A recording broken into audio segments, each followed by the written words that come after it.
Magandang araw mga ka-roosters. Ako po muli si Doc Jeff Rabago, ang inyong rooster vet. So welcome po ulit sa ating pong page at personal account. So ngayon po ay magsisimula tayo na sumagot sa mga queries ng ating mga followers all over the Philippines at syempre sa ibang bansa din.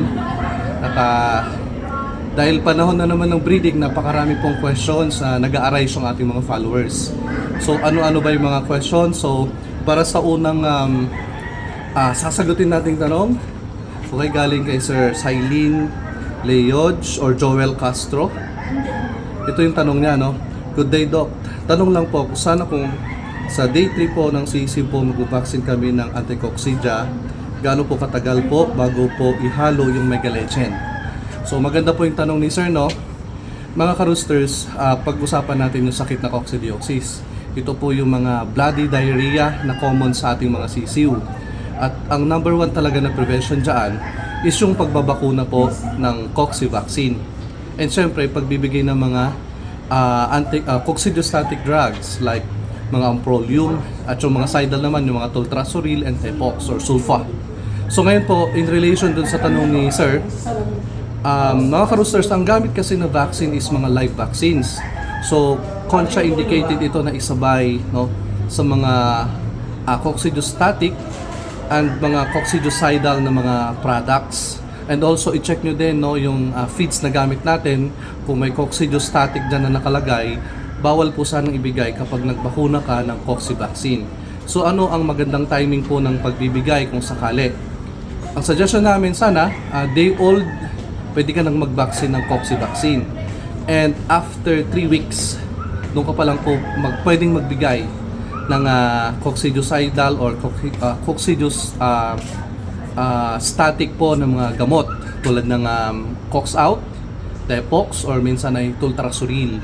Since ito po ay live vaccine kasi yung gamit, pwede niyang patayin yung pong ibinigay nating bakuna. So mag-ingat tayo mga ka-roosters tungkol dyan. At doon naman sa tanong ni Sir Joel, tungkol sa paggamit ng Mega Legend. So if ever na 3 days ka or 3rd day ka po nagbigay ng cocci vaccine, palipas ka lang po ng 3 linggo. For me personally, yun yung pinaka-safe. Kasi yung ating Mega Legend crumble, mga ka-roosters, mga ka-excellence, ay meron itong coccidiostatic. Kumbaga, meron siyang content na pang-prevent ng pag-grow ng coccidiosis kapag ka po tinatamaan or pang-prevent ng coccidiosis infection sa atin pong batch.